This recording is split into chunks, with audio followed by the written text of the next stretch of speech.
Hi guys, today's book is by one of my most favorite authors, Marissa Meyer. Marissa Meyer wrote the Lunar Chronicles series, which starts out with Cinder, followed by Scarlet, Cress, and Winter, along with some novellas that talk about the other characters as well. She also wrote a series that starts off with a book called Renegades, which I love so much that I might talk about it in another one of these videos. It was on the Truman 1920 nominee list for award books, and it's just really, really excellent. It has superheroes, it has drama, it has love, it kind of has just a little bit of everything. But today's book is Heartless. Heartless is a standalone book, so it's not part of a series, which makes it kind of nice for those of us who just want to read one book and then move on. It is about a girl named Catherine, and Catherine is the most desirable girl in all of Wonderland.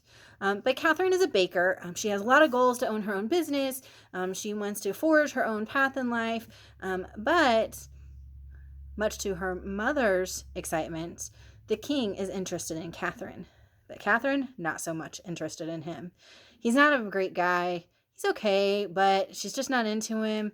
He doesn't have the kind of qualities that she's looking for. She's not attracted to him. And really, she just wants to keep up with her own goals. She knows that at the ball, he is going to most likely propose to her. And she would like to keep that from happening. Along the way, she also meets another man who she is attracted to and secretly starts a courtship with. So very clandestine. If you have ever been curious about why the Queen of Hearts is the way she is, Heartless is definitely the book for you. All right, guys, have a great day. Bye.